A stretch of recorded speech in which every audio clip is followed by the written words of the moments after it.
Halo semuanya, PTT Harana Kaisar episode 586 sudah rilis nih.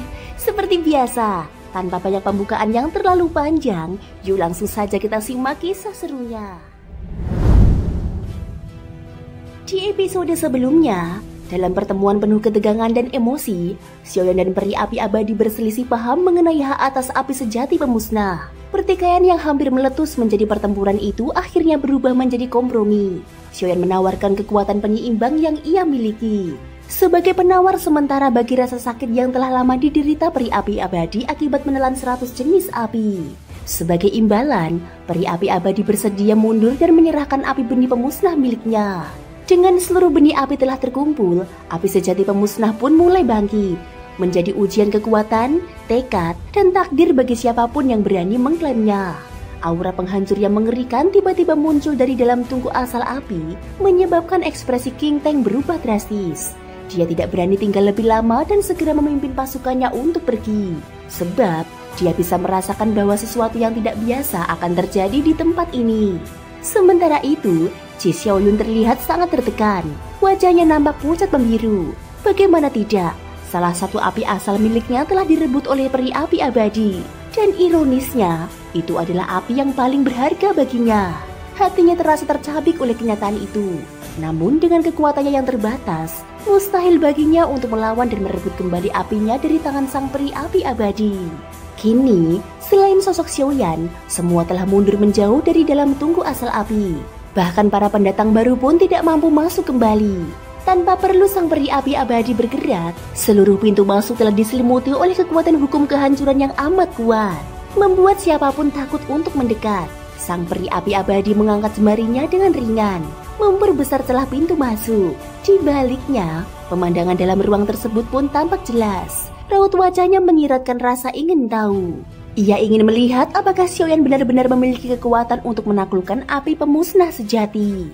Di dalam tungku asal api, sorot mata Xiaoyan memancarkan keseriusan. Saat ini, avatar Yuan Shen-nya telah menyatu kembali dengan tubuh aslinya, bersiap menghadapi momen krusial. Tanpa memberi waktu untuk bereaksi, pusat ruang tersebut tiba-tiba memancarkan kekuatan penghancur yang seolah mampu menelan segalanya. Xiaoyan segera menghindar ke belakang secepat kilat. Untungnya, dia telah memprediksi hal ini sebelumnya. Api badai yang telah ia telan sebelumnya kini meledak kembali dari pusatnya, menyerupai gabungan dari seluruh api pemusnah kecil yang telah diserap dan kini dilepaskan ulang. Gelombang api itu menggembur tubuhnya dengan kekuatan dahsyat. Namun, karena sebelumnya Xiaoyan telah menyatu dengan kekuatan api ini, tubuhnya telah memiliki ketahanan tertentu. Meski darahnya bergolak dan kulitnya robek di beberapa bagian, luka-luka tersebut tidak menghambatnya. Setiap kali ia mencoba menaklukkan kekuatan asal, ujian yang dihadapi tidak pernah ringan. Jejak kekuatan pemilik sebelumnya masih melekat kuat, menjadikan proses ini begitu berat. Tapi itu bukanlah jalan buntu. Masih ada celah, peluang bagi generasi penerus untuk menguasainya. Menatap badai penghancur yang mengamuk di hadapannya, mata Xiaoyan menyipit. Dia tahu, jika ingin menundukkan jantung api pemusnah, maka ia harus mengikuti cara api itu sendiri. Ia harus memperoleh pengakuan dari eksistensi yang menguasai kekuatan ini. Badai api mengamuk dengan hebat dalam ruang tersebut.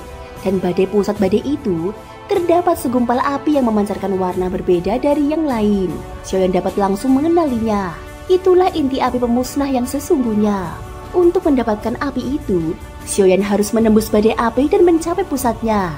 Tungku asal api tampak tidak mengalami perubahan besar.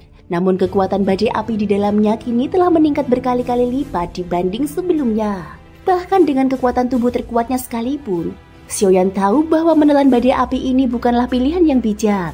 Selain itu, tekanan besar yang menyelimuti area tersebut turut mengintimidasi. Namun setelah mengamati sejenak, Xiaoyan menyadari bahwa yang ada di hadapannya hanyalah kekuatan kehancuran murni dari api pemusnah. Tidak ada rahasia lain yang tersembunyi. Dengan satu langkah, dia memasuki badai api tersebut. Seketika, kobaran api yang brutal mencoba merobek tubuhnya menjadi serpihan. Tanda bintang keabadian fisik yang terletak di dahinya mulai bersinar.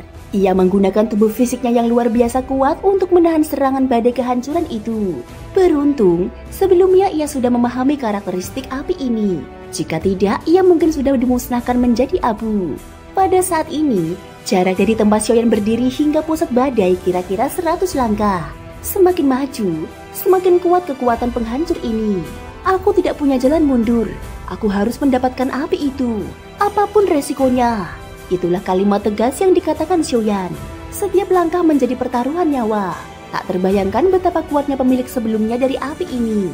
Bahkan tubuh dewa keabadian fisik milik Xiaoyan sendiri nyaris tak mampu bertahan. Itu sudah cukup untuk menunjukkan betapa menakutkannya kekuatan api pemusnah ini. Langkah demi langkah, Xiaoyan terus maju. Dalam sekejap, kekuatan penghancur telah menyelimuti seluruh tubuhnya. Tubuhnya bagaikan bangunan di tengah badai pasir, perlahan terkikis oleh kekuatan luar biasa. Namun, kekuatan tubuh Xiaoyan sangatlah tangguh. Ini adalah pertemuan antara kekuatan penghancur dan kekuatan kehidupan. Tiba-tiba, mata Xiaoyan terbuka dan tertutup. Dia menyerap seluruh aura kehidupan yang tersisa dari makhluk-makhluk di tempat itu. Celaka! Lagi-lagi terjadi. Ji Xiaoyun menggerutu kesal. Dia dapat dengan jelas merasakan bahwa kekuatan hidupnya diserap oleh Xiaoyan.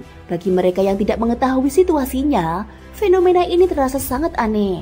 Maka tanpa berpikir panjang, mereka segera melarikan diri dari tempat itu secepat mungkin. Beberapa saat kemudian, Xiaoyan telah melangkah sejauh puluhan langkah. Namun perjalanan tersebut yang biasanya hanya memakan waktu sekejap, kini menghabiskan waktu hampir 1 batang dupa. Darah dan dagingnya terus terluka, tidak pernah sempat pulih. Ji Xiaoyun terdiam, lalu bergumam pada dirinya sendiri. Tubuh yang luar biasa kuat, kami bahkan tak mungkin menahan kekuatan seperti itu. Sadar akan kenyataan pahit itu, ia menambahkan, jadi, meski kami berhasil mendapatkan banyak benih api pemusnah, pada akhirnya kami memang tidak pernah layak untuk yang satu ini. Sang peri api abadi yang mendengar gumaman itu, ia tersenyum tipis. Di saat yang sama, Ye Beijing mendekat dan berdiri di sampingnya. Kedua wanita itu menyilangkan tangan di depan dada, berdiri tenang. Sambil melirik padanya, peri api abadi berkata, "Kenapa? Kau iri padaku? Ukuranmu tidak lebih besar dariku."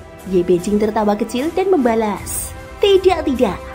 Aku telah menapaki jalan 1000 hasrat dan sudah paham satu hal. Besar bukan berarti lebih baik. Terlalu besar malah menyusahkan. Pria tidak menyukainya. Harus seperti aku. Ukuran emas. Cukup 1 tangan. Mudah dikendalikan dan menggoda.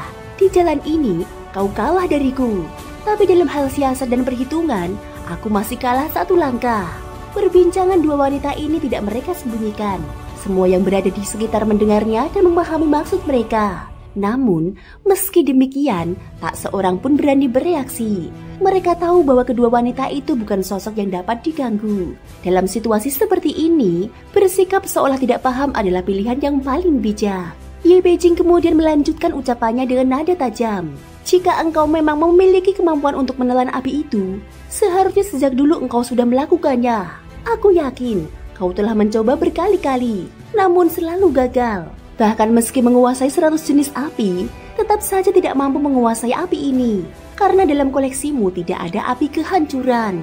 Jadi ketika dia datang, kau hanya menciptakan sebuah kesempatan, sambil memamerkan perhitunganmu secara terbuka. Namun niat awalmu adalah mematuk ayam untuk mengambil telurnya. Membiarkan siapapun yang berhasil mengambil api, lalu membunuhnya dan merampasnya. Kini, pandangan Ye Beijing berubah dingin. Sorot matanya dipenuhi kilatan saat menatap sang peri api abadi. Thank you guys sudah mendengarkan ceritaku di episode kali ini sampai akhir. Ikutin terus kelanjutan episode berikutnya ya. Terima kasih banyak buat kalian semua yang udah subscribe, like, dan komennya. Semoga hari kalian menyenangkan. Sampai jumpa dan bye-bye.